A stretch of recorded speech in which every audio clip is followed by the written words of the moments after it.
And now, our feature presentation.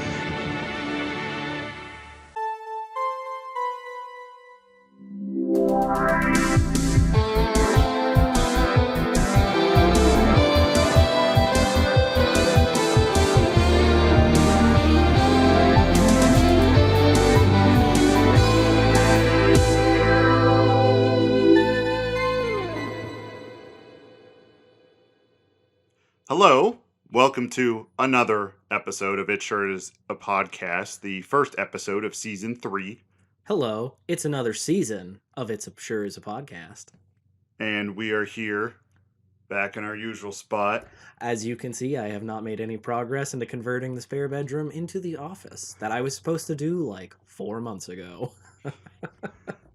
Time is relative, and everything gets lost into the void. We were supposed to do this because Kate's been working from home, and like the downstairs is either super cold or super hot, or like it's terrible. So I was like, well, we'll just move it up here, and 2 years later, it's not done. and you guys are like me, where the weekend is the only time you actually have time to relax. Seriously, by the time I get home, we cook, eat, get everything cleaned up. We literally have like an hour, and I'm like, screw that. I can't accomplish anything that I want to accomplish in an hour. I'm going to sit down and just be lazy. You can't accomplish everything in one day. You take it at your own pace, and you get there when you get there. Yeah, but then on the weekends when I'm supposed to get there, Kate's like, no, we got to do this, this, and this. I'm like, I don't like people. Why are we so busy? Especially when the weather gets nicer, it's when everyone gets busy again. We have been cooped up. We are trying to see people more and more, and we're trying to get out and do more stuff. Like I'm trying to get some kayaks so we can go out and have fun. But kayaking. I wish I could still ride in a kayak, but unfortunately I was blessed with 2 massive kayaks, 4 feet, and I just walk on water wherever I go. I don't need a kayak, I just walk right across the water. I mean, that is incredibly appropriate with your shirt. Look at these grape stompers. Look at these grippers. Like, I could grab this sweater. I'm not, because your wife will probably sit there and, like, downstairs and sense. Oh, she makes fun of me for having monkey feet because I also have long toes. Yeah, long toe club. Yeah, when my hands are full, I just kind of pop them up and, like, open the door, and she's like, she's stunned. She's like, how did you do that? I'm like, you think it's a joke? Men carry everything in one go. Go. We figure it out. And I am blessed with ape toes, and I can use them like hands. This is your X-Men origin story of having 8 feet. I can imagine you in an X-Men suit, the standard uniform, and you just don't have like boots on, kind of like Beast, and you're just like, what do you do? And you're just like, I just got funky toes. I'm just sitting in a chair holding the bowl in one hand with my foot, and then the other foot's just spooning some cereal into my mouth. Oh, where'd it go? Oh, there it is. I do have a very important question for you to start off with. A very important question that... I'd have to be really drunk. That's the answer.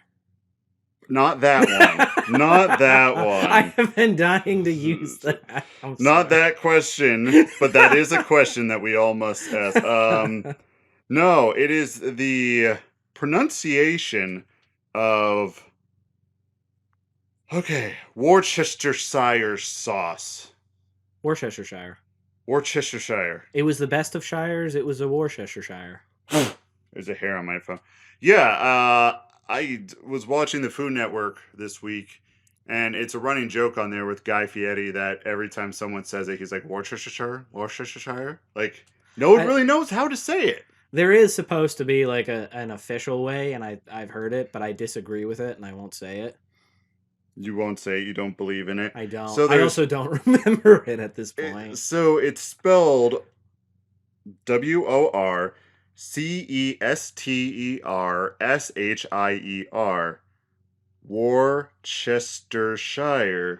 Worcestershire. That's what you feel like you would say if you were to look at it and sound it out. Worcestershire or something like that? Yeah. Yeah. Shut up with that Jersey accent. Let me hit it. Let me hit it again. Worcestershire, yeah. Worcestershire? Get out of here with your stupid Jersey accent. My question is... It's Worcestershire. With that spelling, why does it sound like... Worcestershire. because the English language is stupid. I agree with that. I think the only Worcestershire. language harder to learn supposedly is Mandarin. It's like Mandarin and then English. Yes, I actually know someone I used to work with at the theater who was studying Mandarin in college, and he was explaining to me how Mandarin, like, all right, every base language is kind of written down somewhere, like the Rosetta Stone. There's like a key for it, right? There's like a, what's the technical term for it? Like when you have a riddle and then they give A you cipher? a cipher. Yes, there's a cipher for all languages written down somewhere. From what he told me, I could be completely wrong. This is, gosh, over 10 years ago, working at a part-time gig at a movie theater, but he was in school for it, and he was explaining how there's not really a cipher for it. It's not really written down. It's kind of bits Just and pieces evolve. of other languages, and it's just kind of spoken through. Like, obviously now it's written down and you can learn it, but the base of it is there's no Yeah, and cipher. think There's too no. about how large, like, of a population speaks it. I mean, everything's evolved over the years, but man, how hard it must have been to like bring all that together. I And I remember I took a class in college, Spanish, the simplest class, and my advisor at the time told me I had to take a language, but that didn't become true because I was an art student, and I was like, I don't have to. Why would I have to take a language to be art? It's like it's in your gen eds. Then come to find out halfway through the class, I didn't need to take it, so I dropped it. As in dropped it, I just never came back.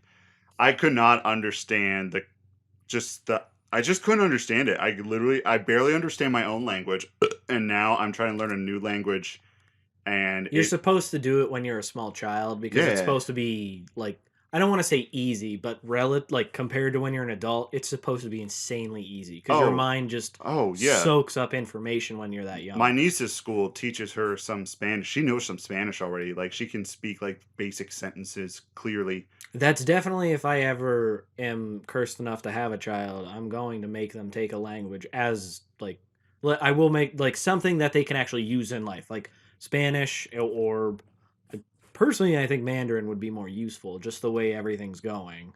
But Yeah, maybe. Yeah, I don't know enough about any of that kind of stuff, but oh, that came out of nowhere. Yeah, language. It's easier when you're a child to learn a language, and yeah, being an art student, that wasn't would you say that was college? Mm-hmm. Mm-hmm. Yeah, I tried to take French when I was in high school because I literally wanted to learn it just so I could pick up girls, but it failed horribly because not only was I too nerdy to ever have any hope of getting Mm-hmm. laid in high school, I also pronounced it like a white guy, not a French guy. Yeah, you have to also pronounce it Huh. in the appropriate How do tongue you say hello too. again? Well, bonjour, mi amora. It's bonjour. Uh, it's bonjour, mi amor. Yeah, and you're like, Oh, mon petit chou. have you ever? J'adore you. All right, so you actually know some. Yeah, but then the only like real pickup line I had was "Je t'aurais fait dans mon pantalon," and What is that? Take off your pants or something? I have an Eiffel Tower in my pants, and the actual Um, wording is probably still incorrect, but whatever. yeah. It's the only thing I remember. Only That and like Agnarok is glove. Clanger. I don't know how. It's Yeah, weird. language is such a crazy thing. It's a super cool thing, and you ever hear people do act like they'll speak how do I put it? They speak Spanish in a redneck accent, or they speak a different language in a accent of another language. Have you ever heard that? That is some of the most cursed stuff you'll ever hear, because your brain is Mm, like, wait, what? No, that's not right. why do you sound like you're from Arkansas, but you're speaking French? Hmm. Why are you speaking Japanese, but you sound like you're from Alabama? Oh my gosh. Why are you speaking Spanish, but you sound like you're from Jersey? My mind can't even. Oh, that one would be horrible. It'd be just I horrifying. can't even. My mind actually can't wrap it like around that. I'd have to hear it.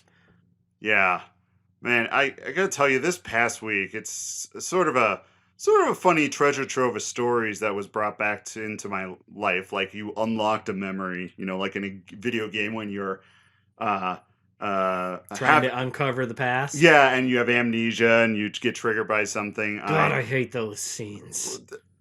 Yeah, it's a trope that's very much overused, but it works for games because you're dropped into a world you don't know, so you learn with the character. It does, but I'm like you said, it's been used so many times. I'm like, just give him the damn memory and like let's have or make it a cutscene. Just make it a freaking cutscene. That's all you have to do. Make it a cutscene. That's it. But this past week, I hung out with a group of friends that I went to art school with, and man. Like unburying those memories, not buried because they were bad, but just as time goes on, you just like put everything in a box, you put it on a shelf in your brain, and you're like segregate sections of time in your mind. We got up to a lot of stuff, and I did a lot of growing up during that time. Was it like going to band camp? Oh, I was in the marching band when I was in high school. It was a band camp story. One time at band camp. I remember on our campus, my friends. I was gonna say my guy friends, but it didn't. That doesn't necessarily matter. My friends. So my friend, who is a male, let's go with that. So his apartment's right across the street from the main campus, the main art building, and I distinctly remember us stealing a lot of equipment, supplies. Definitely can't dox ourselves now. Yeah, a lot of stuff. Well, the thing was that they were changing their equipment. They got new grants, and it's one of the schools that this program was in the area, one of the higher, more respected programs out of college. And they were switching out all the old stuff, and their intention was to throw out all the old stuff. So... Oh, then you're not stealing, you're liberating. Well, you're recycling. Well, we asked our teacher about that, and they're like, the school's kind of weird about that. And he was, talking around the point. The reason was the school's like, we don't want to give you free stuff. We want to milk you for everything. I was going to say that's because colleges are soulless, devilish, corporate. Yes. Education. Screw you, college. Screw you. Every last one of you. So we stole a lot of things. Bastards. A lot of we stole a lot of light tables. We stole a lot of paper. A lot of paper. Oh my god, a lot of paper. Now that I think about it. They're going to throw out paper? That I don't think they were, but the room was it became a storage room. It used to be the animation lab. And they were just storing everything in there. So we stole like a giant old boob tube TV. We stole a bunch of paper. We stole some desks. We stole some light tables. We stole some rigs. He was able to furnish his apartment. Pretty much. And at that time, that was when I was driving around the minivan all the time. The SS Panty Dropper. SS Panty Dropper. I miss that thing. It's still running around somewhere. I gifted it to my one relative because he just needed a vehicle for third shift just to get there and back. Yeah. And he was like, all right, how much you want for it? I'm like, I'm gifting it to you. You don't have to give me anything for it. He's like, but I can't give it to you for free. So at the time, I'm like, all right, get me one of those Taco Bell party packs and bring it to the house when you pick up the car, and I'll accept that as payment. He's like, for real? I'm like, yes, I'm 100% serious. Are you kidding me? I would give out free sex for a Taco Bell party pack. So I gave away my vehicle for a Taco Bell party pack, and I ate that thing, and that was the best thing I ever tasted. I told you briefly, I went to a driving range, practice my golf skills yesterday, went to put on my golf attire. I have some polos. It didn't fit. I'm fat. I'm bloated. It's horrible. You're down like 600 pounds and looking amazing, and I'm ballooning up looking like crap. And wearing my Jesus surfing t-shirt. I saw that earlier. That was awesome. I also was walking around your neighborhood when I got out. I'm like, someone might get mad at this because you have there's a little church just down the street, like right over there, right? There's two technically. Yeah, two technically. Okay, continue your story. Long story short, I felt so bad I decided to continue the vicious cycle and bought like $20 worth of Taco Bell and ate it all. Oh. Because I was like, and as I'm eating it, I'm like, I'm so freaking bad. The thing is, Taco Bell burrito is really good at soaking up tears. Like, while you bite into it, you can bend the end of it up towards your eye and dab it real quick, and then... You just wouldn't even know, and I was like, it tastes so good, but I'm so bad. It tastes so good, and no one will ever love me. You already have a life. You already won the game. That was the fucking fun. That's already the point of like you like She's getting just- married. Like you guys. She wasn't are, home, but I could see her just being like, Gross. we've been married for several years already. I'm like, gonna be alone forever. Like, and she was like, "But there's no intention of me leaving. I married you because I liked you, and you're just." She's you're like, I thought "No we one actually loves had a me." pretty sound relationship. Right, and you're So alone. you're sitting in the corner eating the Taco Bell, and she's just like, "What is wrong with you? What is going on?" Comes over, smacks me. You didn't even get me Taco Bell. You will die alone. That is when you will die alone if you don't get her Taco Bell. Yeah, and where we all met at, all my art friends and I, it was a McDonald's. We went in there, and I just got a coffee, an iced coffee black, and they're eating food, and they're like, "You're not getting anything?" And I'm like, "This is not the way of the keto." And I'm like sweating, and I'm looking around, and I'm like seeing this person bite into a Big Mac, and I'm like, I do have to admit, you have insane willpower. You Oh. and Kate both. Like when it comes to food, like when you put your minds to it, you can do it. I can't. I am a weak man.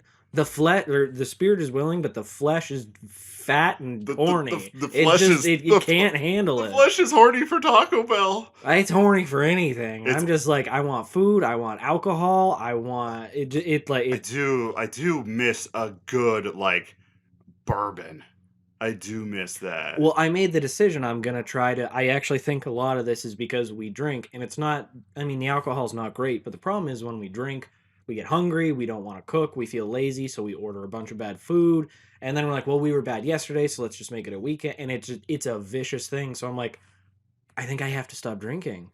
And like keep it to just like social, like if we go out to dinner with friends or something, Right, drink maybe then, have a small, but even when we go out, I'm gonna have to start getting salads. Like, I mean, don't get me wrong, I've never been a super in shape person, except like once in my life for about a 2-month period. But in shape. oh yeah, because I was super depressed because I got cheated on and dumped, and then like for 6 months, like Yeah. 2 hours a day, 7 days a week, I was working out. I look, I would actually You got a motivator, but when everything, when you actually find a girl that just cares about your person and just doesn't just look at, the physical appearance, Yeah. So, but no, I think I'm gonna have to cut out almost all drinking.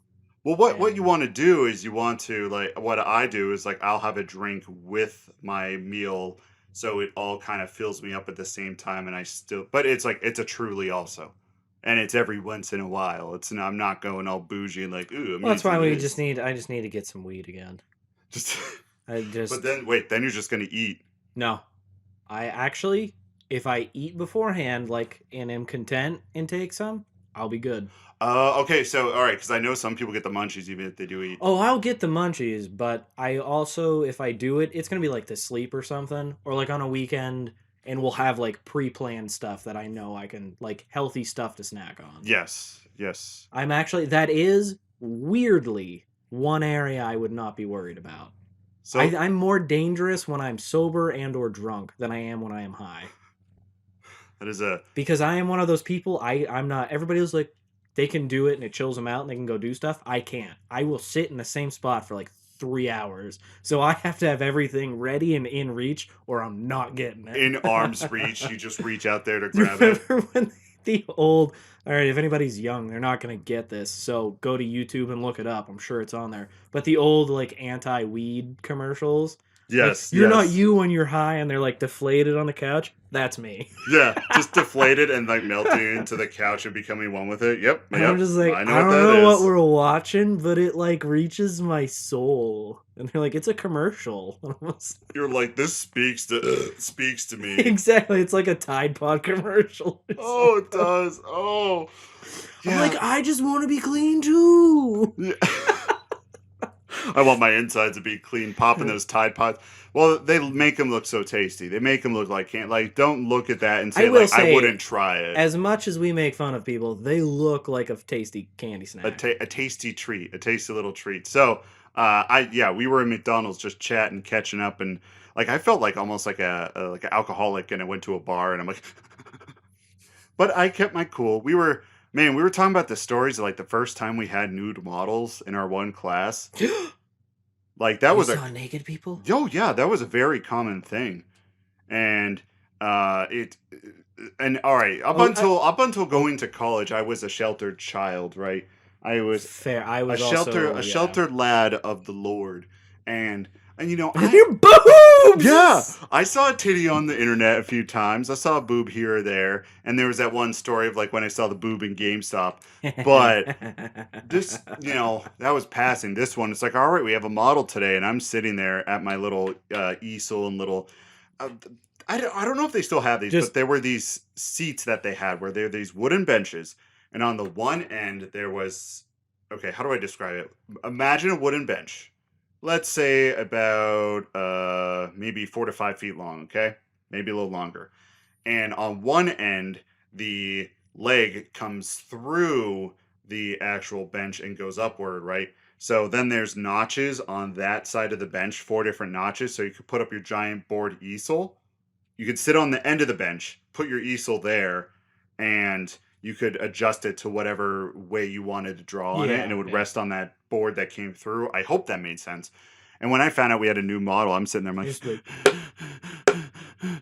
The bottom of the board. I hope that went through. I heard it. I hope it did. Yeah. Pop it. Yeah. Then no, there was no cover either. And I'm just sitting there. So, okay, of course, like the first girl they bring in, of course it's a girl. I was going to say, if this is part of the story, I'll leave it. But were these attractive models? All right, we're going to continue the story. Okay. So I'm sitting there. I'm awkward. I'm just a pudgy little...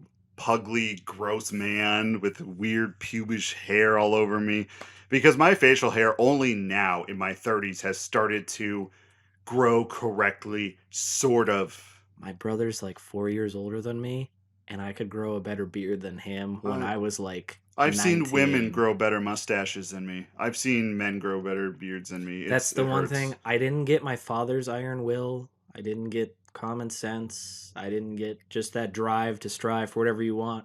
But the one thing I have, the one thing I am blessed with, I have damn good hair. You do have good hair.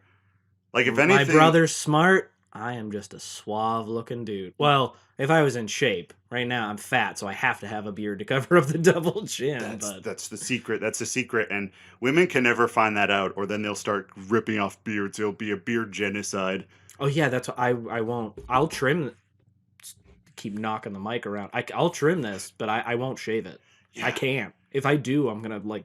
I will. It ain't happening. Kate'll leave me. I don't think she's seen me without a beard, and I don't know how long. She's gonna be like, "Oh my god, I forgot that's what you look like under there." And you look like one of those toad people from Elden Ring, just with the big eyes and the big head. I'll love you no matter what. Shaves. No, this is past. Guess I'm gonna have to get drunk if you. I'm gonna have to get drunk to look at you. Let's go. Yeah. Like there's that meme of like the alcohol bottle and flick off the cap and just chug it. So yeah, and of course this girl's my type. She like comes in as like an alt chick, black lipstick. Like she was preparing for this, and then she's like, I know my audience. Yeah, and I'm sitting there like sweaty, like. Oh dear. So I was terrified, legitimately terrified, and my other friend who was talking to, he was in the same boat. The girl that was in our friend group. She was like, "You guys are stupid," and it was like, "We only got girls." So it's like, and she was like, "I want a guy," and I never got the guy. And the only guy we ever got was my one friend. He was in my metals class, and he did come in one day, and I was sitting there in the class. This was after the initial situation, the first time, and many times, many other models came through, and I'm sitting there on my board. I'm like, "Hey," I'm like, "Dude, what are you doing here?" And then he's like, "You'll see." Oh, you're gonna see everything. So I saw my friend's dick and had to draw it, And I showed him it, and I was doing the gestures, and I really over exaggerated his dong, and he was like, and like afterwards, usually they would walk around and just look at everyone's work, and he's like, "I like this one. I really like this one." I'm assuming, did you make it big? Oh, it was massive. Yeah. Then the teacher was like, "Stop." I mean, he knew we were friends and he wasn't actually upset, but that's a story. So, yeah, so she gets up there in the center of the room and like disrobes. This is like the first time I was like, "Oh my gosh, they shave? What?" And my brain just blew up. And then the teacher's like, all right, I want everyone to stand up and I want everyone to just walk around. I'm like, so we're just like eye-banging this poor person. All right. I mean, it's for art. It's for art. Okay, so, did our little walk around. And my friend was explaining to me he had a very similar experience. And nude modeling, and you would get paid the wages were like $15 for one time. Wow, that's nothing. It might have been more than that, but number 15's popping out of my brain. But like to do that, you had to like sign up, do all these forms and stuff, obviously. And I can understand the anatomy side of things of doing it, but that's why, you know what? I'm so pro sex work. I'm also pro get everyone laid in high school because there's such a puritanical view of it all. If you just get it out of the way, then when it comes to other stuff, you're like, it's not going to be as big a deal. Same deal. First time I actually saw a naked woman, I was, I kind of blacked out. It was like such a like. This hasn't happened before, and like it was almost like a biblical experience. Well, like, I mean, obviously it was a biblical experience, but yeah, it was like because there's such a strain on it. It's like it's natural, it happens. It shouldn't be like that, but it is. So yeah, more. Oh, and in case anybody's being into, I'm not saying put a 14-year-old in a room with a friggin' 30-year-old and let him get laid, but like, I don't know. Stop taking such a conservative. I'm not getting into a political area, but I think too much strain is put on it, and it makes people just kind of weird about it. Right. Speaking as a person who was like that. Yeah, weirded out. Not weirded out by it, just you didn't know what to do. Exactly. And those are lessons you don't learn unless you learn them for yourself. Mm-hmm. Now I could walk in, everybody could be naked, and I'd just be like, yeah, whatever. Whatever. I'm old. I'm married. It doesn't matter. Y'all can be naked. Go be naked. Go live your life. I'm going to strategize how I'm going to beat this next boss in Elden Ring. Pull out a notebook, flip open the page. It's like, all right, if I calculate this. Sitting there with my micro penis, just sketching out ideas on how to just. Does anybody else here play Elden Ring? A couple dudes walk. Yeah. I will say Elden Ring is seeping. I think that's a word I'm looking for, into like dating culture, because there's a lot of dating apps like in people's profiles, and they'll be like, you're acting like someone who doesn't have any maidens. And all along the lines of that, like looking for an Elden Lord. I'm like, good. Like, these aren't even the type of people for me, that but Elden good. Ring. Yeah, that Elden Ring. But that game exploded. But it's also like one of the few original games that have. I understand that the gameplay and everything's based off other games, but it's such a unique style. Plus, they made it open world. There's been too many remakes or just continuations of the same thing. There really hasn't been a lot of new stuff, original, stuff. And honestly, the more I play it, the more it keeps shooting up my list to being like the best game I've ever played. And there are flaws, there are issues. I'm not saying it's flawless, but for me, I'm like, this is the best thing I've ever played. In every game, you have that, but this one, seriously, they learned from all the other Souls games and Sekiro and Bloodborne. They took all these elements. And obviously, it's open world, so it's way different, but they made it work. Yeah, in such a beautiful way. And the flaws that are there, they can come up with patches for it and stuff. Oh, yeah, it's getting patched all the time. Which reminds me, I'm really scared too, but I might try the Dark Alliance game again. I know it's been like a year or whatever since I bought it. I think you just need to sit down and just crank it out, just see what happens. I couldn't. That was the problem. I couldn't beat it by myself, and I was on like the easiest difficulty. Right. They probably patch it. I would hope they. I mean, by this point, there's been a bunch of patches, and I'm really hoping. But I'm really worried if I go back and play it and it's still ruined. I'm gonna be like, "What? I wasted money, and you destroyed what I loved as a child." So now I have to become a sociopath and burn down the executive producer's life, and that's the only other option. That's the only. Other option. The option you go toward. Yeah, and when we were at McDonald's, that came up, Elden Ring, and just discussing that because we've all been playing it too. See, it seeps into everybody's life. It really does. It's like I don't even like these games, and I've been playing it. And I'm married and whipped, so I haven't been able to play it very much. But basically, yeah. There was a time we saw a naked nude model with no arm and missing a ball. That was neat. Missing a what? A ball. I thought you said there was only. Oh, was that the one? One arm and missing a ball. Silence. Like a testicle? Yes. No, Yeah, but like that a was basketball. Well, you said there was only one male model, your friend. So I was like, was your friend a one-armed, ballless dude? You're right. I'm sorry. I'm sorry. I was confused. I was no, like, yeah, you're right. So how have I not heard about this friend before? He was in a different class. I was thinking of that class. That's okay. Yeah, you caught. Yeah, no, I said that wrong. My bad. Yeah, he had only one arm, and like when you draw, I'm sitting there staring. I'm like, this man only has one ball. Only one ball. I don't know if the accident was related or two different accidents, but that man must have a rough if he only has one of the, two things he was given when he was born. But maybe that's why he got two. He was probably going to lose them. One of the best lines from that 300 movie is, God saw fit to give me a spare. So I don't know. He lost an eye. Yeah, the eye. It's like, and the gods saw fit to give me a spare. It was Faramir for anybody who wants to know. Yeah, it was Faramir. Yeah, gosh, that art school, out of all the schooling that I have observed, talked to people about, especially in college, art school is the weirdest and wackiest because it was so common for us to talk about such bizarre human beings that we would interact with and work with in the art program. But like if we were to talk to this like a law student, if we were to go to them and be like, yeah, so there was this, all right, I kid you not, shoot you not, one of my last classes before I graduated was this kind of like, I'm trying to remember what class it was. It was just a drawing class, but it was more of focusing on finding the deeper meaning in art, putting your emotion in it. And what I really honestly learned from it is as long as you can defend it, you can say anything as art. It's that like the guy duct taped a banana to a wall and people were bidding on it at a big fancy art auction because they thought it was art. Like, as long as you can defend it and convince someone it's art, therefore it is art. That's what I learned. It has whatever value you want to assign to it. Mm-hmm. And there was this one guy, his drawings, I have a small postcard of one somewhere. And this guy, literally, he was the equivalent of an anime protagonist living in our reality.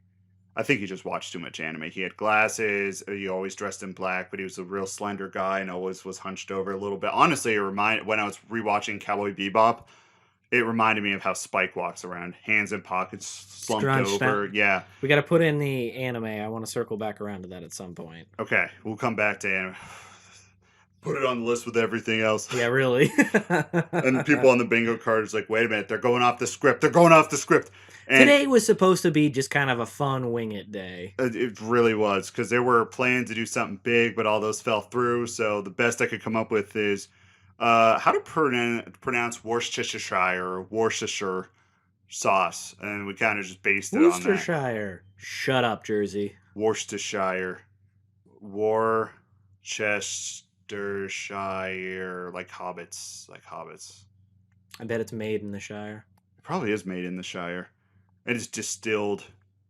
What is Worcestershire? I'm going to say it the way it said. Yes. Worcestershire. What's it made of? Is it vinegar? I have no idea. It's some subpar sauce that you put on like steaks and stuff. It's not that good. It's good mixed with things. By itself, it's subpar. I agree. I don't even mix. I don't think really? It's that good. I think it's amazing mix. Some things you mix it in, it's like amazing. But also, anybody who says they disagree, I don't care. Just shut up. I don't care what you put. Although I did almost fight our mutual friend because he posted something on Facebook that was like sriracha sauce just tastes like spicy garbage. I almost commented and was being like, bro, you want to start a blood feud? I freaking love sriracha. I put sriracha on everything. I do too. Sriracha and that El Yucateco green sauce. Yes. I put that on everything. It's the right amount of spice where it's almost overwhelming, but you can handle it. If you portion it correctly, yeah, it's just under that threshold. And you're just sitting there, you get little sniffles, you're like, whew, and you're like, that's spicy. Kind of like white people when they drink Sprite. They're like, ooh, that's spicy. Okay, I know we keep going off topic, but if we're gonna make fun of white people, I was part of like the whitest conversation I've ever been a part of. Okay. And I've been part of a number. Now, to be fair, I was more just present for it. So Kate there was one of her coworkers was back in town for a little bit, so we met at a local restaurant just to kind of everybody for them so they could catch up and everything. Yeah, of course. I am not kidding. There was a dude there who talked about beans. In the sense that it is so much healthier and cheaper to buy them dry. And then all you got to do is soak them the night before, and then you can cook them. And he talked about beans for like 10 minutes. We got in the car, and I looked at Kate, and I said, "What the hell is wrong with you white motherfuckers? You guys were talking about beans." Beans. I, as a dry white individual, thought the conversation was too white. I couldn't handle it. Beans. It was... Well, what was the argument? The argument was just buy, there was no buy argument. beans dry. He's like, you can just buy giant bags of beans and you just soak them before, and they just kept talking about it. I'm like, I don't disagree with what you're saying, but damn, dude, work on your delivery and make it a 30-second thing. But So he it was like 10 going minutes, to and bat it's really a discussion point that could just literally be 15 seconds. Hey, beans, I like to buy them in bags because it's cheaper, No. easier to, move them around, but also all you do is soak them and then they're ready to go just like regular beans. Yeah. Like that was this whole point. I just summarized it almost. Yeah. Delightful. Okay. Beans. And I can say this because I told Kate about this when we got in the car. I was like, that was like the whitest conversation I've ever heard. Whitest. That does sound like the whitest conversation. She makes fun of me for being a nerdy white guy. And even I was like, that's too white. It's bad when the Yeah. white's like, that's a way too white of a conversation. yeah, I did have to. Oh, this could tie into the anime protagonist kid because he was the whitest kid I've ever seen. Like he was a pale white white. kid? I really thought you pale were going to white. say it was... No, Oh. like any other ethnicity. No, he Yeah. was just a pale white kid. And literally all the girls would swoon over this kid. He had this This discipline. is back when you're like 19-ish? It was like 21, 22. Okay, so later. It's still young enough I could see it. He was like disciplined. Like he did not care for women. He did not care for any emotional ties. But that's the secret, is all you have to do is like Act like you don't act like care. you're unattainable. Yeah. And then their panties drop and they're like, I have to have it. Just be fair, because I'm not allowed to have it. That's not just a women. Guys will do it too. The second a girl's like, no, the guy's like, well, clearly I have to have you now. Oh, I used to have that habit really bad when I wasn't wanted. That's when I would want that person. And yeah. It's just I something eventually in your broke that brain. cycle.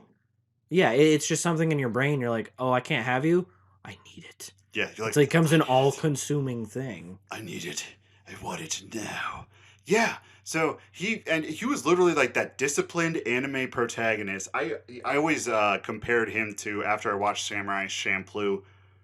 Forget the other guy's name. I think it was him. The dude with glasses. Yeah, the dude with glasses. Yeah. Very suave, very proper, very, didn't have time for relations or romances of any kind. Yeah, that's what he reminded me of. There was one who got away for him. Yeah, and that's a reason. And now watching Samurai Champloo, I'm wondering, did someone get away from him? Because that is a tragic anime backstory, and I love this kid for it. I just want you to know that after doing the Samurai Champloo reference, I 1000% understand the type of individual you are now talking about. And he even had this way he walked about him. It was always just a glide.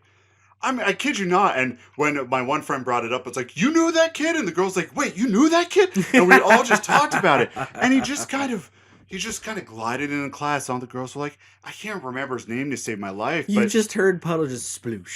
Sploosh, just dripping water, running faucets. And he just came strolling in.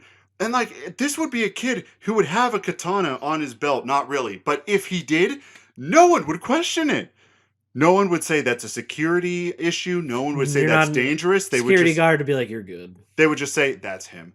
And his artwork, you know what his artwork is? And I still have one of the cards, little postcards of it, because I asked if I could have one because I loved it, was he would draw, what he would actually do is he had a younger sibling. He lived in the area and he just lived at home. He had a younger sibling. And what he would do is he would ask him just, hey, could you just draw a person kneeling? Could you just draw a person doing a plank? Do you just draw a person, right? And then in that very childlike drawing, he would draw the most. And this memory was unlocked. And every time I close my eyes, I see it. The most with graphite and pencil. The most down to the most minute detail type of? Yeah. But it would be the most detailed vaginas on these people I had why did he draw him nude? Seen. What? Why did he draw him nude? Here's the reason. So And when he did this whole art line, this whole thing, and he put it on. You put it up for like we all had the show. We had a little like art gallery thing. Whenever we show all our projects, we would have to explain them, and people have to critique. And he was just like, and he also had such a suave way of talking too.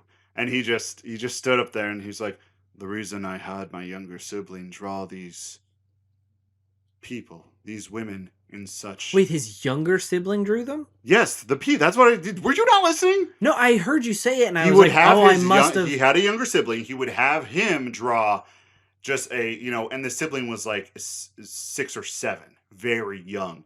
So he would have them draw the body of the person. Just draw like, hey, just draw a person doing a plank, doing a push-up, doing a squat. And he would fill in. And then he would take them away and fill them in. So the kid was not seeing it because I asked him about it. It's like, does your little brother see this? And he's like, no, he's way too young. I'm like, this guy's so suave. Like, he's so cool. I did misunderstand what was going on there. Okay. Nope, so, I get it now. So he was just like, he would explain that. He's like, the reason I drew it like this was because, well, in our society, we look at the woman, and the only thing that matters is that right there. We don't take any other element. Any other element could be just assembled by a child, and we wouldn't care. That is most of men's goal in society, and I find it sickening. And I did not say it like exactly like he did. He said it much better, but I tried my best. Okay, and all the girls in class were just like, like passing out in the back seat, and I'm sitting there, I'm like, this guy got it figured out. 2 problems. 1, that was still a really good suave way of explaining it. 2, we like boobies too. I did, yeah. I did kind of think about that, but I was like, he's suave, he got it. I mean, and personally, I'm an ass man, so like, hey buddy, there's several things. There's several things. And he then kind of progressed into drawing these these weird elephant eldritch creatures that also just had vaginas, but he drew all of them. And here's my real problem with it. Like, that's actually a very good message, I think, to like highlight and put out there. I do agree with that. So everybody stop giving me crap. It was supposed to be satire. Let me throw this out there. Do you think like that was his real? Because I always guess back and forth. You're gonna get into my point. I know the secret of. He's just he has this like fetish of like, I'm just gonna draw vaginas and just say I have a thing. I think he just wanted to have sex, and he was like, but. I would believe this man probably was I don't know. He was the anime protagonist that everyone wanted to be. I bet he was too scared to though. That's my point. And instead of like just admitting that like you're normal like a lot of other nerdy people and you don't know how to speak to women, you just have to be an arrogant, uptight asshole and pretend that you care when in reality you don't. Yeah. Which also brings up, does it matter if he was getting a good point out there? Yeah, I think what it is with art, it's always like if it speaks to someone at its face value, then I feel like it did its job. Like, all right, I always use this example: Undertale. That game looks like it was made in MS Paint. Most of the game was designed in MS Paint, and then you just took me back to like 7 years old, man. MS Paint. MS Paint, yeah, Microsoft Paint. Yeah. That game, I legitimately. Like, that is a point in my life, a milestone, a very intersection point, whatever you want to call it. I identify that game as a changing point in my life that literally saved my life. And it's like, I'm not going to go too deep into that because that's all sad shit, but like Oblivion. And that's just like, it's an indie game made by a dude who's just like, I just think this is funny, but face value, I got a message from it that really did like save me. Right. I didn't quite get, and I understand completely what you're saying. Oblivion was that for me. I didn't get like a super deep meaning from it. However, it gave me an escape at a point when I was desperate for one. And yes. It gave me something to look forward to explore, to kind of act out a different world just long enough where I could like get through something. Yes. And then I was able to move on. Yes. And that, huge, like a transitional point where you're just like, I don't know what to do.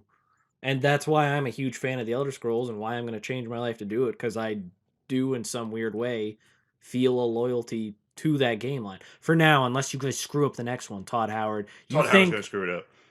Todd Howard, I will... He goes screw it up.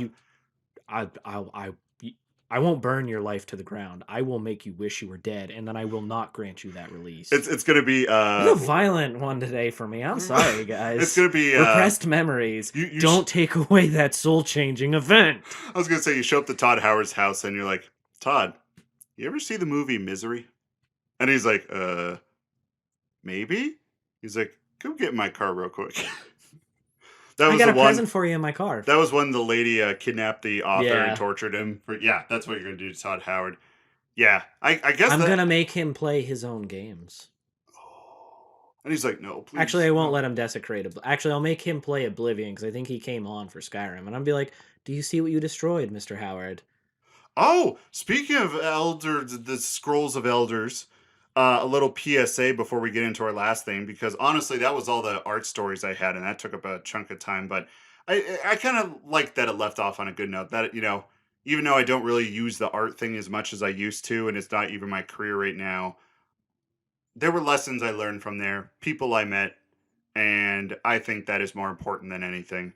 Definitely, and I mean, I also, paid a buttload of money to meet people, but well, yeah. it is what it is. Okay, so I just read an article about this today. The Bethesda game launcher is shutting down and integrating with Steam, right?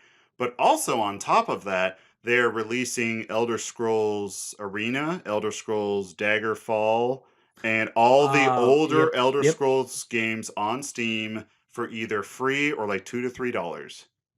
So if you've ever wanted to go back and try them out, they're on Steam. They're there for you. I've always wanted to, but I did because I started with Oblivion and then I tried to play Morrowind. I couldn't do it. Yeah. I was like, man, everybody makes fun of like how Skyrim holds your hand, dude. For playing Oblivion and then playing Morrowind, I was like, no, Oblivion holds your hand compared Oblivion, to hold your this. hand. Daggerfall, no, I'm in the last hour of a 5 hour video on just Daggerfall and how it was ahead of its time. It was, oh my gosh, that game is like, I'm going to download it tonight just to experience it. I'm not going to get anything done, but you can literally, like, it is a continent. A lot of stuff is procedurally generated. Towns are legit like massive cities. And you can go in all the houses, but like, there's only certain houses you need to go in. Oh my gosh, like how far ahead that game was at the time. There was like again, I think they probably tried to revisit that with Oblivion. Mm-hmm. Mm-hmm. The wilderness wasn't that great, but the cities were, yeah, you could go into any house. And like for Yes. me who had played games before where you could run around cities but you couldn't go anywhere, you couldn't like go inside or do all that, like that was huge. And So, there's a mechanic to it where it literally you can have quests, but quests will have like a timer. And if you have to travel somewhere and travel back, because you have to finish the quest and then travel back, you have to count how many days it will take. And if you miss like the the window, window, yeah, the quest just fails. It's done. It was like more simulated, like real fantasy life. whoa. It's ridiculous, and and the guy's like, yeah, this video's 5 hours, but I'm only scratching the surface. This game's ridiculous. And like traveling in between the places, yeah, there weren't any landmarks, but it was like if you look at the game map, you start out in you have a choice of starting out in any of the regions. So if you're a Nord, you start out in Skyrim. If you're any other race, like there's Morrowind's on, like instead of just having a game based in Morrowind, based in So it's like the ESO. yeah, Oh wow. before ESO, it is the Yeah. entire continent. And Oof. you just, whenever you pick a class in a race, you start in a certain area, and you would start in like Skyrim if you were a Nord. You'd start, yeah. It's big. It's like intimidating. I just want to like, I'm just going down as long as it's free. I'm going to download it and just look at it and be like, this is super cool, and never play it again because that's just way too I don't much. know how many games I have like that at the Yeah, moment. I started them, get an hour in, I'm like, this is amazing, and just never touch them again. way too much. It's just way too much going on. Um, yeah. Okay. So let's. What the heck? Okay. Let's get on to the other thing I wanted to do today to wrap up the episode, which was hypotheticals. I love hypotheticals. I like them, but sometimes I get too deep into my own mind, and then I have to consume alcohol to stop myself from overthinking myself, like Mm-hmm. Mm-hmm. into a stupor. So, all right, let's start with this one. If when you die, someone takes the VR headset off of your head and asks you how the virtual life was, what's the first thing you would say? So imagine we live this entire life, and right after we die, instead of dying, they just take off a headset and they're like, "How was it?" And you're like sitting in an arcade. And so, and what do I say? Yeah, what would you say? I honestly, I don't know what I would say.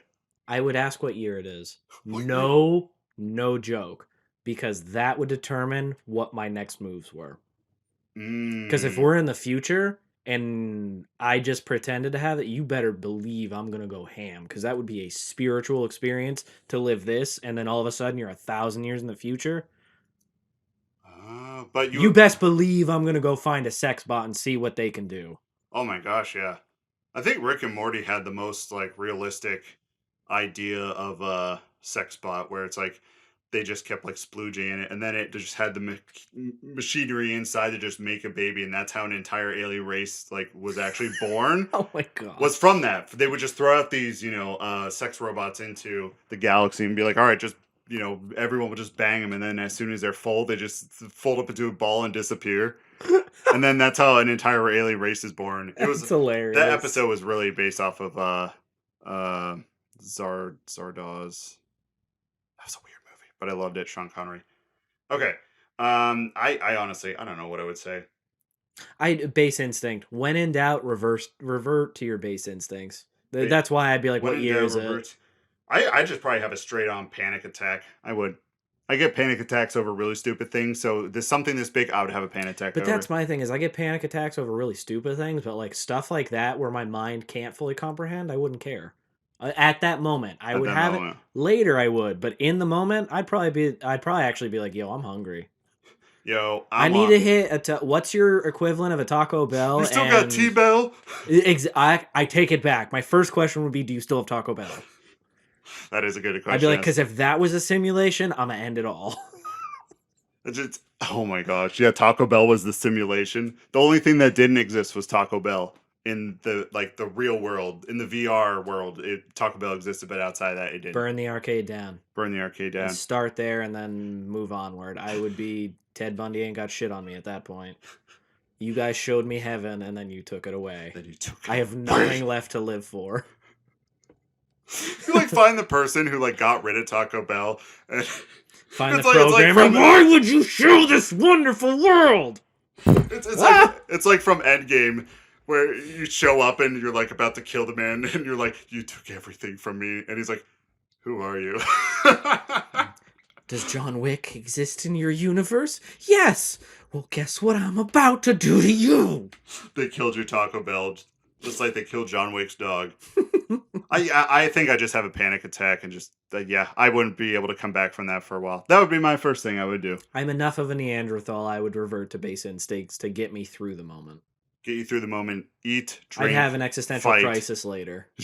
Eat, drink, fight, and make love. Yes. As Conan would, the barbarian. Okay, I had to put the barbarian because people would be like, Conan O'Brien? That's his slogan? There are people who would say that, and don't you doubt but I'm that. the opposite because I didn't know who Conan O'Brien was for the longest time. Yeah. Okay. What animal would you choose to fight against Iron Man? Like if I want the animal to win? I don't know. It just says, what animal would you choose to fight against Iron Man? Does it have to be real? I feel like it has to be real. Damn it. Okay. But my choice is also Turtle Pope from Elden Ring. So actually, just it's a tortoise. Gorilla. Full on silverback gorilla. You think a gorilla? Because I think they have the brute strength, but they also have enough intelligence. If they could survive the initial salvo, I bet they could learn enough to maybe give them a fair fight.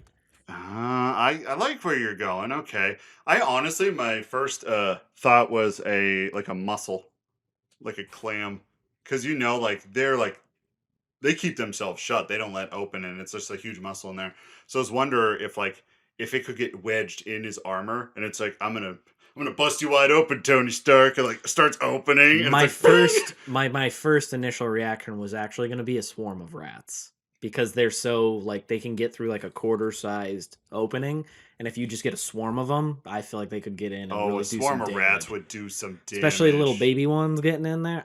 That was my first thought, but I was like, I don't know if I can say swarm of rats. You could say swarm of rats. Okay, then my actual answer is a swarm of rats. I'm still going with the muscle. Just slap it into, the arm joint. You just throw it at it? Yeah, and it just, and he's like, what's that gonna do? And it just starts opening, and his arm, like the shoulder pad, pops off. He's like, what?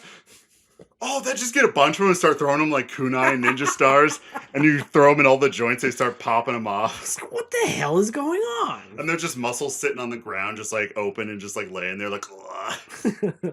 Okay, let's. If you could immediately solve any unsolved mysteries in history, what mystery would you choose and why? Any unsolved mystery. Yeah. What's yours? I got to think about this for a second. It's in between those, like camping. Gosh, what is it? The Koliet, maybe was that what it was? A bunch of it's somewhere over in Europe. Maybe it was like in the Russian tundra or something. There was a group of campers that went out there and they just found them all mutilated, and there was no trace of like what it was.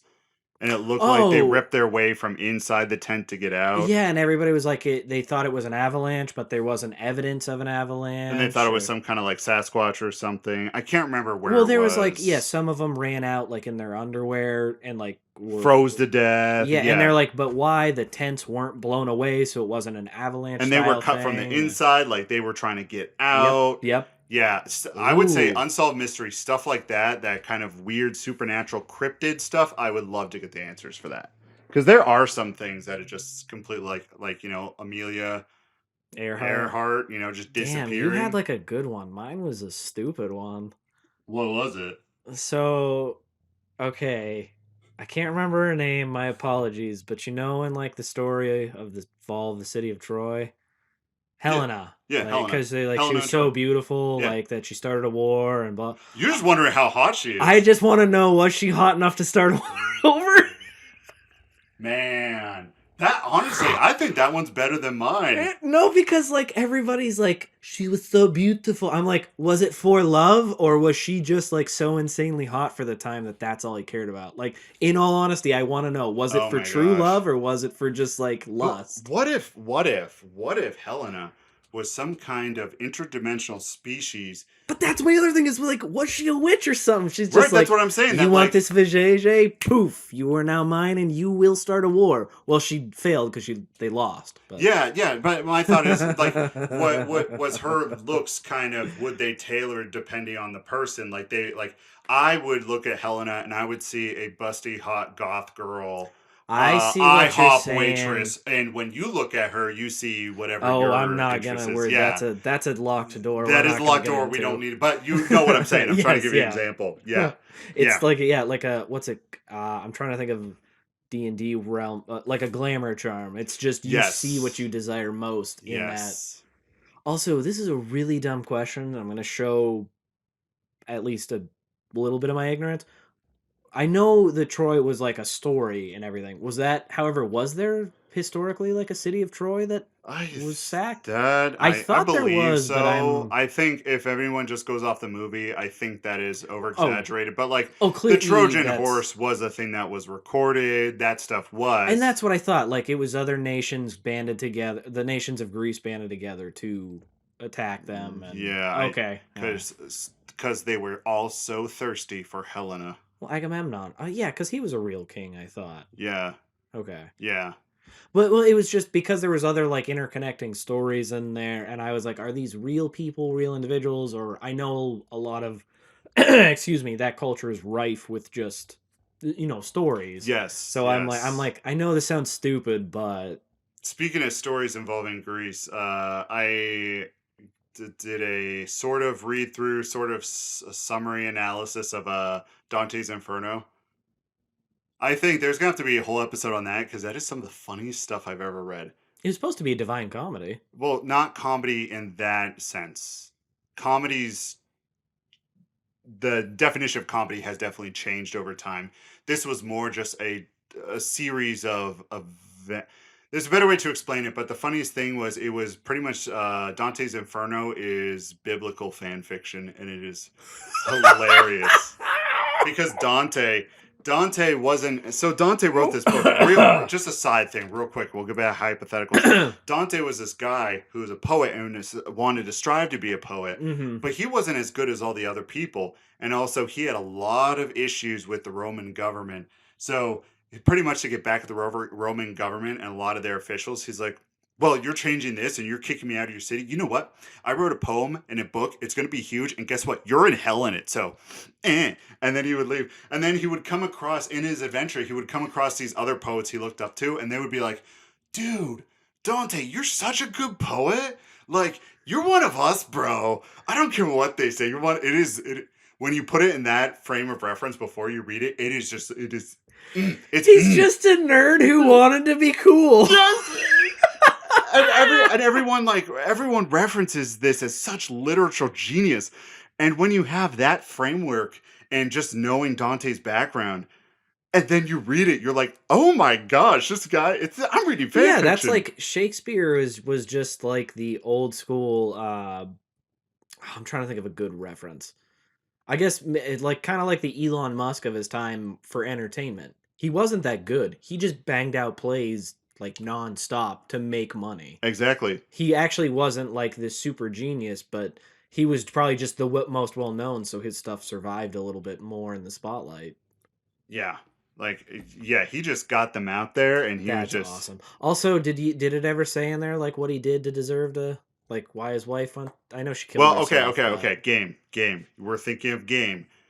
Beatrice was this political official's daughter that he was obsessed with to an uncomfortable degree, and she was kind of the love interest style. In it, but she didn't really go to hell, but she kind of went through hell, and he's just like, the way to get out of the 7 layers of 9 circles of hell, 7 circles, whatever, because some of them are kind of the same thing, and I kind of always reference them as that, so that's why he has to go through it, and then he will be Beatrice, and Beatrice is more like a Mother Teresa or Saint Mary kind of figure. She was supposed to be a real douche too, Mother Teresa. Oh yeah, like it's coming out. I never like it's coming out that she wasn't as nearly as charitable and philanthropic as everybody. Made her out. Are you surprised? I mean, no. Are you surprised? But it's like all of the I don't even say idols, but like all those people that were like, well, there is good in the world. They're just dropping. They're just dropping like flies. Henry Cavill's still good though. But the day that goes, I don't. It won't matter. It's just hookers and blow at that point. Like, what's the point? Hookers and blow. Henry Cavill, you are my rock. Please don't. My rock. He's a wonderful, beautiful man. He plays Warhammer. I'm sorry. He's more of a boulder. He is a boulder. He's a boulder. Sorry, I got weird. A boulder. Oh. Boulder. I would let him bold me. Oh, I don't even know what that means. All right, let's go. Move on. If you could pick a topic to have any in-depth documentary made on, what topic would it be? In-depth documentary. Fingernails and toenails and why people collect them. Nope, don't want to know that too much. And to what degree they would. I should say, is there going to be a resolution to your query at the end of the documentary? Or is it just like looking at a phenomenon? That we just round up all these people and, put them in a rocket and send them away to the toenail planet? I don't know. I was going to say UFOs because I would like some answers on that. But if it's just a documentary about it, there's plenty of that. It's a documentary. Well, there's already documentaries on UFOs. I'm picking something that I don't think there's a documentary on. Toenails. Oh, that was your actual answer? That was my answer, yeah. I will not watch that one. That is a great topic for it. It will freak me out. Can't watch it. Yeah, I understand. Mine... It's a little bit political, and I think there's probably going to be plenty, but I would want like a super in-depth, like undercover person to get in and just document like all those crazy right-wing conservative gun-toting like madmen. I would love to see what those organizations are like. But with a camera, but again, secret camera. When people aren't around, what do they do? Because they're crazy enough in the spotlight. Imagine how insane and stupid they are out of the spotlight. Okay, so you want to see a documentary on them out of the spotlight. Imagine like the people who attacked the Capitol. Imagine those groups, because there were groups there. I want to see them behind the scenes. Yeah. What's their daily life look like, But again, you can put on a front for a camera and come across how you I mean, you can edit and stuff, but if you are aware you're being filmed, you can act a certain way. Yep. What happens when you don't know? Yep. That's a good one. That's a good one. If you could speak a dead language, which one would be the coolest to know? I don't know. Enochian. You actually know one? Enochian. Like, know of one. I don't know of one. So That's like, Enochian. well, okay, that's not fair. I don't know if that's an actual language. That's supposed to be like the language of like angels and stuff. Okay, okay. But I'm gonna call it a dead language just because I think it would be cool as hell to learn it. Dead language. I like that. I like that. Okay. I don't know if it's a real one, but I think it would be cool if it was. Yeah, no, I don't know any dead languages, but I thought that one was super cool. Like, yeah, dead language. I don't know any. I can't add to it because Did you ever see? And you would probably love this movie, Knights of Badassdom. No. Okay, it used to be on Netflix. I don't know if it is anymore. Probably not. It's got. I want to watch it. The only real person of like note who's in it is Peter Dinklage, dude who plays Tyrion. But it's basically D&D. They go to a LARPing place. And yes, you did tell me to watch it. I haven't watched it. Amazing movie, and the one like dungeon master in there learns Enochian, and like ever since then, I was like, awesome. That'd be so cool. Enochian? Is that what it is? Enochian? Yep. Enochian. Enochian. Okay. If you had to become a teacher, what discipline would you pick to teach? I would train a league of... Okay, now they wouldn't be assassins. Oh, you're not going like normal. Like, no, you just could teach anything. Yeah, no, anything. Does this automatically make you like a master of it then? In this scenario? Yeah, we'll make it your master of it. So it's not like, how do I put it?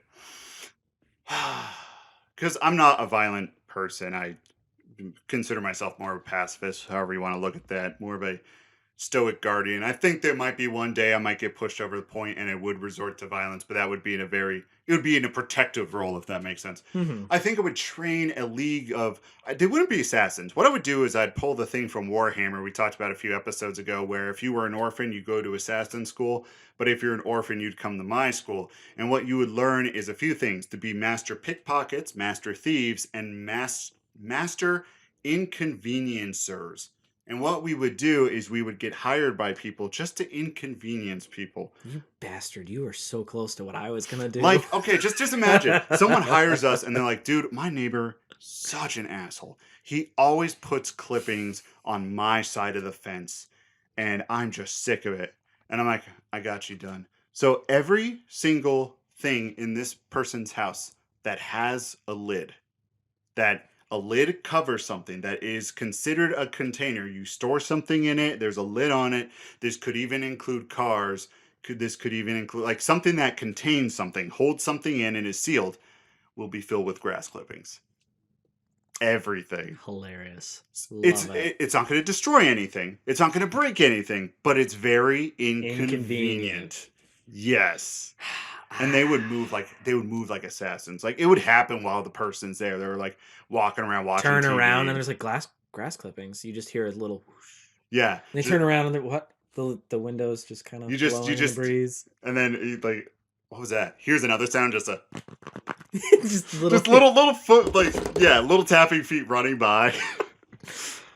Yes, that is what I would do. I would teach them just to be mad. And like the thing is, like all right, yeah, we could get in trouble for it, but they would never catch us. It would just be a series of inconvenient events. Mine was gonna be similar to like a spy agency or something, where you're just good. You might not be a master at something, but you are so good at so many different things. I would just want an army of them. Just across, we could be rich. You would just be an army of handymen. No, not like no.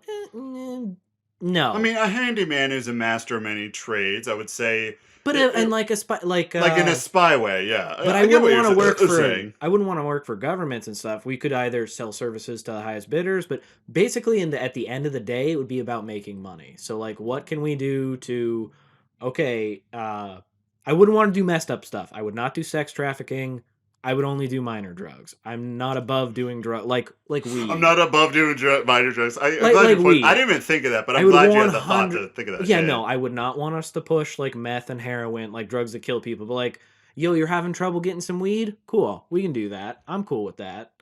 But yeah, basically, I keep saying it for any other nerds out there who like read the books that I read. Brag Darth, like they're a mercenary company, and have made up of dark elves. Like they fight some, they've killed some people, but their main thing is like we just want to make a profit, and that's what I would want. Do we gotta fight some people? Do I gotta break a few kneecaps? I mean, if they're not paying up on time, maybe. But at the same time, my philosophy is if I'm making money, I'm gonna help you make money, and everybody's good. And everybody's happy. I was literally thinking while you're talking about that, looking at this plug out here, another thing I would do, go through a house, unplug everything. Everything's unplugged. Everything in the house. You are a Inconvenient, devil. but wouldn't. And here's the next thing. It's inconvenient, but it wouldn't hurt anyone.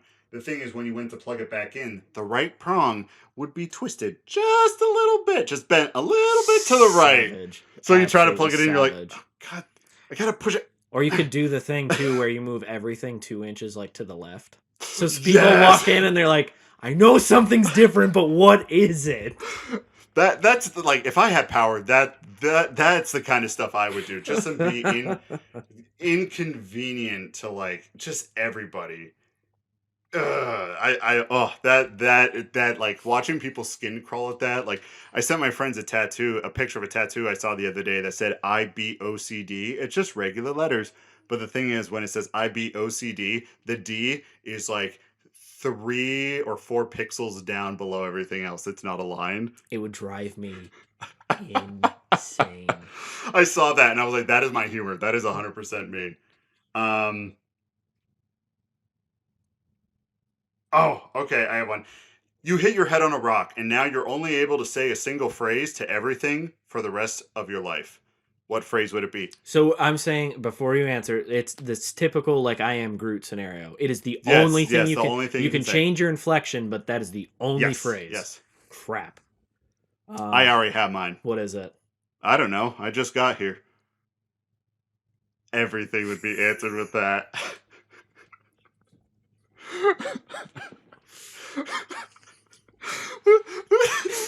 And where I got that from, I saw a TikTok and this person's walking around interviewing and asking, what is your thoughts on it was something on like gay rights or something political involving the LGBTQ plus community. And this guy, like the guy they asked, like he turns around, this guy, like one eye is a little wonky and off to the left, his hair's all crazy, and he's like, I don't know, I just got here. And I think he was just walking by, and I love that because it's just like any situation. Honey, what do you want for dinner? I don't know, I just got here. Sir, what do you, can I help you? Like if you're in a store, sir, can I help you find anything? I don't know, I just got here. Mine would be, wouldn't you like to know? Wouldn't you like to know? Imagine how pissed off everybody would be. Oh. Hey, what do you want to drink tonight? Do you know why I pulled you over? Wouldn't you like to know? I got a bar. What do you want to drink tonight? Wouldn't you like to know? Yeah, that's why I asked. Wouldn't you like to know? How about a water? Wouldn't you like to know? Do you want to go out again sometime? Wouldn't you like to know? Oh my gosh, you'd pick up because literally you would. It's like, wouldn't you like to know? And you walk away. Do you like this dress? Wouldn't you like to know? All right, we have the dumb hypotheticals. I'm gonna skip those because they're actually really really dumb. Like they say they're dumb, and I'm like, I don't know about that. Okay, if you were given your own brand new planet and you could create any form of life in it, which would be the first one? So any form of life, what would you create on it? For me, I would just literally recreate Thra. That's the world the Dark Crystal takes place in. So I'd make Agra, the Skeksis, all the Gelfling. That's what I would do immediately. Oh, so you mean like you would create a civilization from it? Yeah. But if I had to start with one, I'd start with Agra, because Agra is technically the mother of Thra.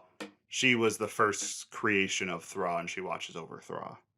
So I just make Agra and be like, all right, Agra, I'm going to go. You do what you do.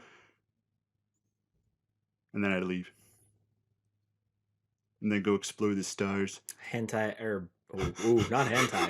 Jesus. There is a joke, and it's why I can never say anime. Well, I've said anime plenty, but there is a hentai funny story about that. But all like anime characters, I would make them real. I And would just have put a them down planet. on a planet. The story behind hentai is my wife at one point, she was trying to say henna, like henna ink. Oh, no. Because one of her friends is she's Indian, and she did she's really good at it. Like up her arm, she did a beautiful henna like tattoo. Yes. Oh. It was for a wedding or no. something. I know exactly. And Kate was like, "Oh my gosh, that's so cool! Like I would love to have that done. Some henna." I think she made a joke. She was like, "Yeah, I'd love to have some hentai on my face," and it just stopped cold. And I was like, like, honey, I don't think you know what that means. yeah, just tink. I was like, what? We can make this happen. Wait, what? No, but yeah, right here in front of everyone. It's exactly. I was like, I don't think that's a topic for right now. She meant henna, and everybody knew, but it was like, it was one of those situations where there was too many jokes going through my mind. I couldn't pick one, so I kind of just went slack-jawed, and then finally, I think that was. I was like, I don't think you meant that. I don't think you meant what you thought you meant. It was pretty funny.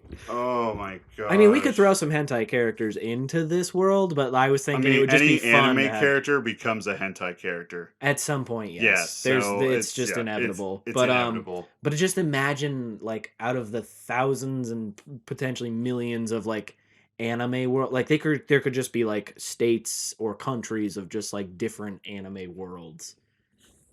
Oh, that would be so good. It'd be so cool. I would just drop in from orbit, naked, full hard on, just like, let's go. That would probably be me as the god of that world. I think that would actually be what I would do. Everyone, he's coming. And he's also coming to us. Oh, real quick before we go on to the next one, I remember story. Yes, not right. Even story. Just I started. Anime. Yes. I started watching Attack on Titan. Oh, so you got it. Okay, that is you weren't kidding. There is a lot going on. That's a heavy show, and it just got. I was like, wow, this is a lot to remember. And then I'm in like season 3, and I'm like, yes, wow, now it's really good. They were killing everybody left and right in the first season. I was like, I can't remember anybody's name because it's like, this is blah blah blah blah blah. They're introduced. He's dead 10 seconds later. Yeah, they're introduced. In the first season, it's so just they're just murdered. I mean, I did like it because I thought it was cool that it's like, we're all gonna do great, and it's like, nope, wipe them all out. And I was like, okay, this might be up my alley. Oh my gosh, like there's scenes in that show that haunt me, like when she's doing CPR and the guy trying to save him, and you're just like, you can't save him. And it's very clear he's had blood loss, but then you find out it's only his upper torso. Yeah, I noticed. I was like, it looks like he's missing his legs. And they're like, dude's dead. There's nothing left of this man. And they do it so well, too, because it's like, it's definitely violent and a little bit gory, but they're not showing so much. It's leaving it to your imagination.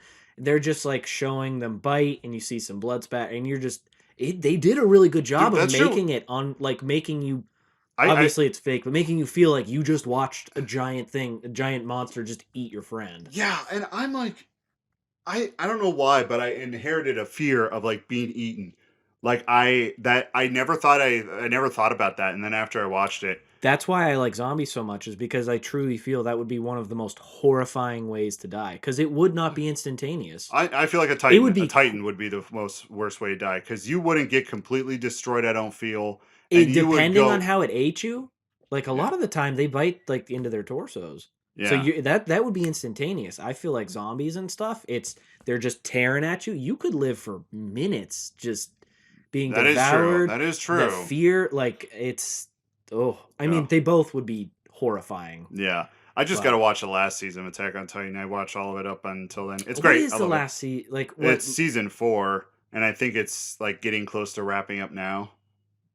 And I'm on season 3 already, so yeah, it's not a long show, but I prefer when shows aren't long, because then they get convoluted and just too much. You know what I mean? It definitely seems like the first season was weeding everything out, and they kind of got their core group, and now it's like it's building the story that will be the end of saving humanity. Did you get to part with the choice the guy had to make in between saving the two people? No. Okay. I assume that would be coming at some. Probably, yeah. Then that's probably. I just started season 3. Okay, so you just started. It's. I'm a right. couple episodes in, but the dude with the hat, the guy who raised Captain Levi, he's in.